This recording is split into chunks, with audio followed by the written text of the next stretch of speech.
Nous allons à présent inviter son Excellence, M. Bassirou Diomaye Diakhar Faye, à prononcer son discours officiel qui lance le référentiel sa mise en œuvre. Merci donc de rester attentif au discours de son Excellence. Monsieur le Premier ministre, Mesdames, Messieurs les ministres et secrétaires d'État, Excellences, Mesdames, Messieurs les ambassadeurs et représentants du corps diplomatique, Mesdames, Messieurs les partenaires techniques et financiers, honorables élus territoriaux, notabilités religieuses, premières, Mesdames, Messieurs les représentants du secteur privé, de la société civile, des organisations d'agriculteurs, d'éleveurs, de pêcheurs, d'artisans, Mesdames, Messieurs les représentants des femmes et des jeunes, honorables représentants des forces vives de la nation, honorables invités, en vos rangs et titres, mes chers compatriotes. Je voudrais avant tout propos exprimer ma compassion et ma solidarité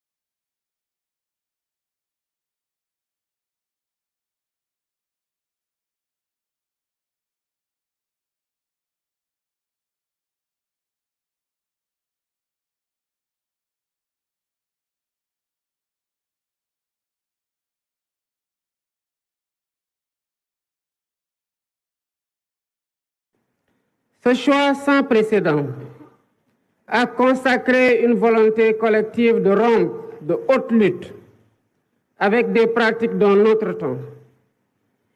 Il a également consacré un projet politique inédit qui trouve sa source dans les valeurs séculaires de notre nation, bâties sur l'honneur et la dignité.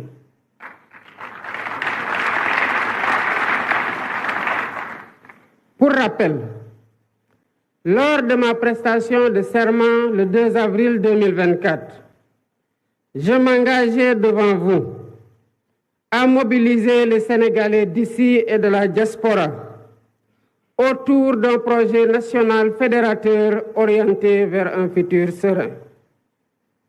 Dans ce sillage, j'ai impulsé la gouvernance publique autour du Djoub, Djoubal et Djoubanti,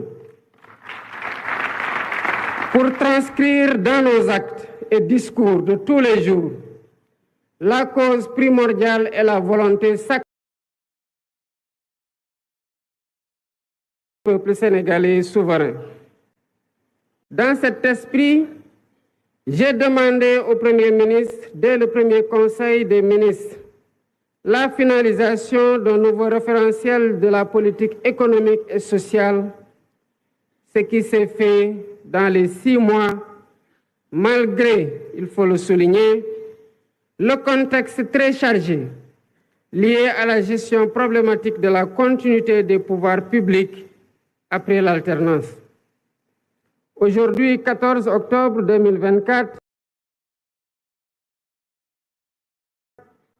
nous partageons avec les différents segments du peuple sénégalais et la communauté internationale ce document stratégique qui pose les fondements d'une nouvelle ère pour notre pays.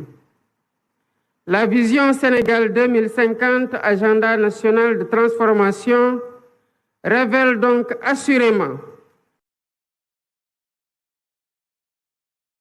la dynamique d'un pacte social national pour bâtir un Sénégal souverain, un Sénégal juste, un Sénégal prospère. Ce document traduit en profondeur notre ambition de dépasser les clivages et les défis et de réviser totalement les schémas passés, les schémas classiques du passé qui entraînent une stagnation et une régression sociale inacceptable, entretenue par une gouvernance de confort vigoureusement indexée et fortement rejetée par les populations. Les populations déterminées à changer inéluctablement leur sort. Avec le référentiel présenté et déployé, nous devons consolider durablement une nation solidaire, une nation résiliente et résolument ancrée dans la modernité, le progrès et le bien-être de chaque Sénégalaise et de chaque Sénégalais. Au demeurant, nous prenons à partir d'un héritage lourd, marqué par une situation économique, budgétaire, financière et sociale extrêmement difficile et complexe, qui trouve des explications dans la mauvaise direction empruntée par notre pays dès les premières années de notre indépendance.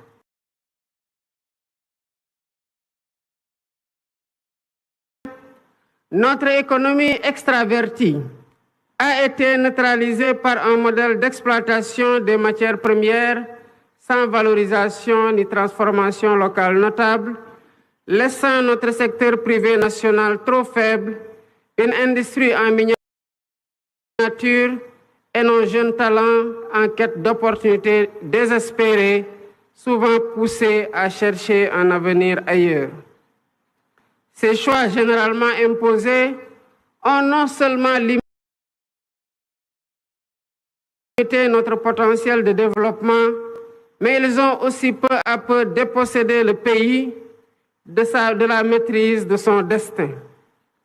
Je ne saurais m'étendre outre mesure sur ces diagnostics inquiétants à première vue, mais qui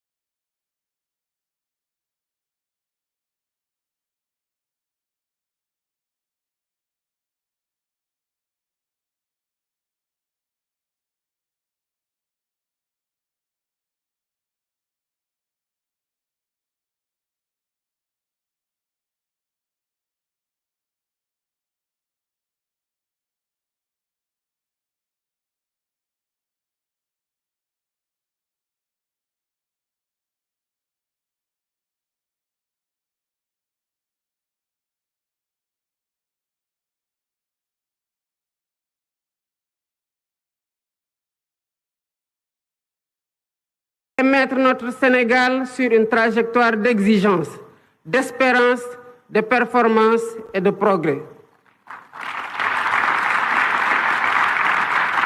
C'est tout le sens et la pertinence de la vision Sénégal 2050. Cette nouvelle stratégie nationale de développement est une réponse innovante au défi de la transformation systémique du Sénégal.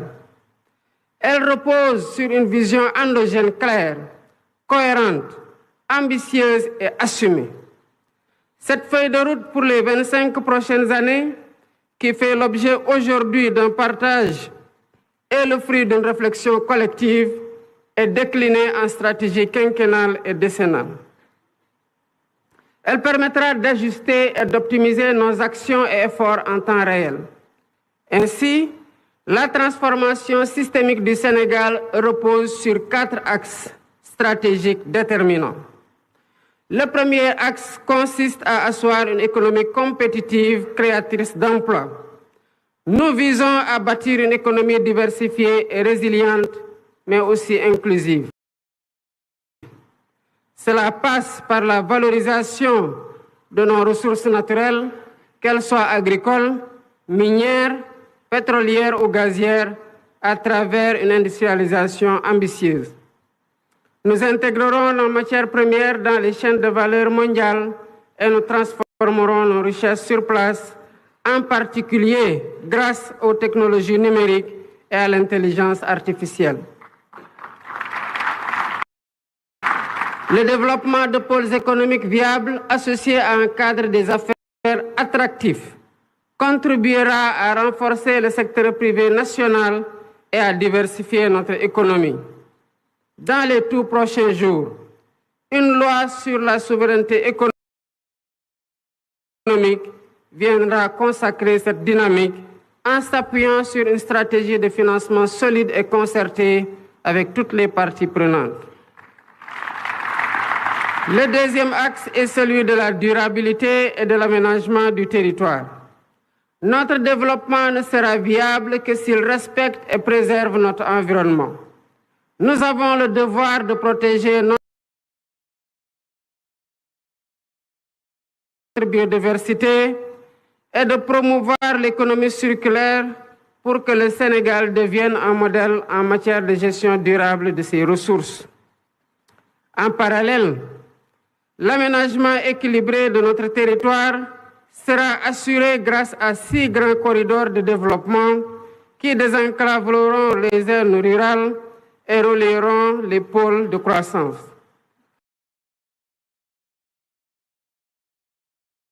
Nous veillerons à offrir à tous un accès équitable aux infrastructures essentielles, en particulier dans les régions les plus reculées. L'expansion des énergies renouvelables telles que le solaire et l'éolien jouera un rôle central dans la transition énergétique du Sénégal afin que nous puissions léguer aux générations futures un pays respectueux de son environnement et en phase avec les défis climatiques. Le troisième axe porte sur le renforcement du capital humain et sur l'équité sociale. L'investissement dans l'éducation, la formation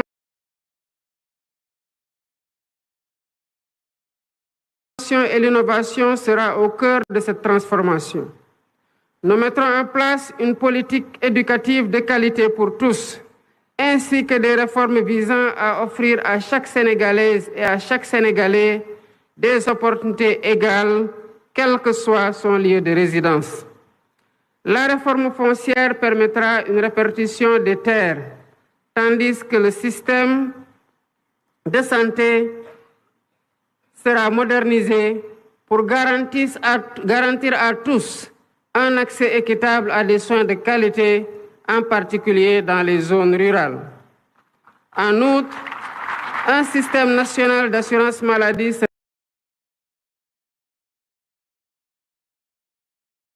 instauré pour protéger chaque citoyen des aléas économiques et sociaux, réduisant ainsi les inégalités.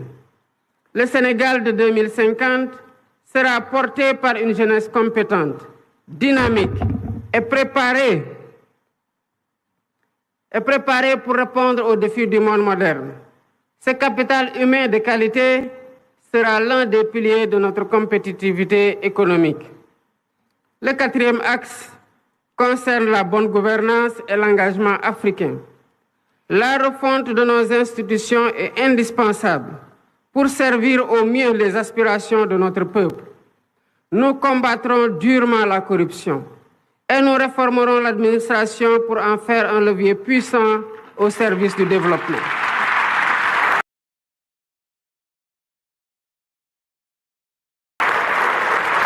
Ce processus de gouvernance renforcée garantira une gestion rigoureuse de nos ressources, assurant que chaque action entreprise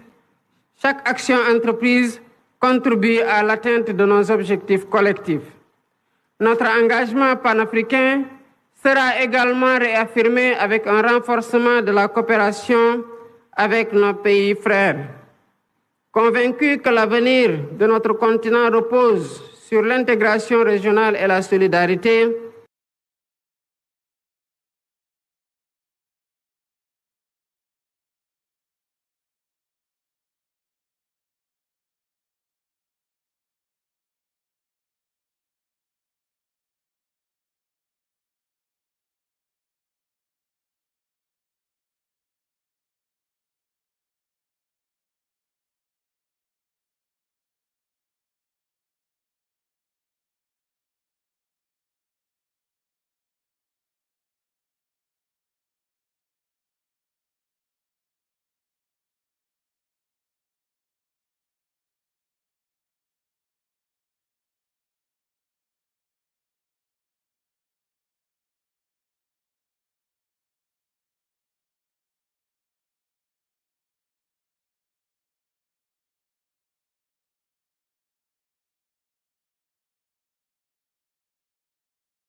politique qui appelle l'engagement de chaque Sénégalaise et de chaque Sénégalais. D'où mon attachement particulier à son appropriation, à son enrichissement et à sa vulgarisation par une communication adaptée auprès de toutes les forces vives de la nation. L'agenda 2050 s'adresse autant aux Sénégalais d'aujourd'hui qu'aux générations futures.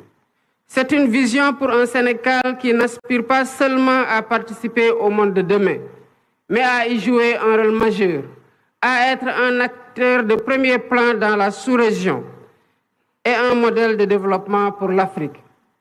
Je voudrais, à cet instant précis, adresser mes chaleureuses félicitations au Premier ministre Ousmane Sonko.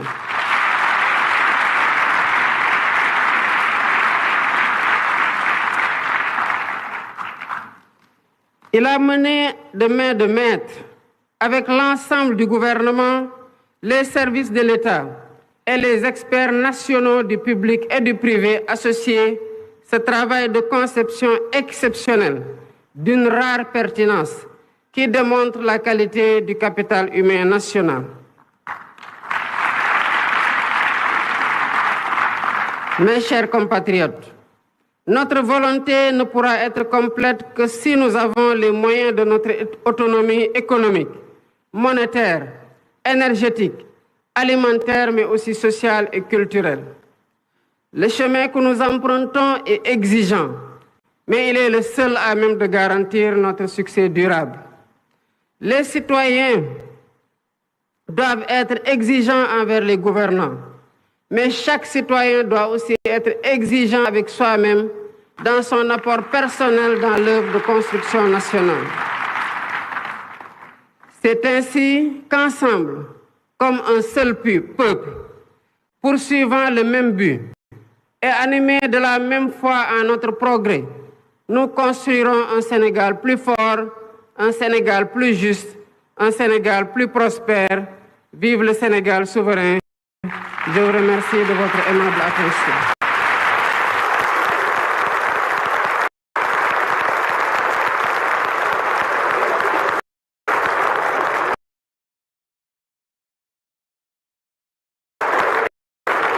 Vous venez de le voir sur ces images, le chef de l'État, Bassirou Diomaye Diakhar Faye, qui vient de prononcer son discours à l'occasion justement du lancement du référentiel Sénégal 2050. Beaucoup de points ont été soulevés, notamment sur le charnet, avec des équipes dévouées à la tâche, pour reprendre les mots du chef de l'État, qui rappelle aussi que nous entrons dans une nouvelle ère avec ce pacte social qui traduit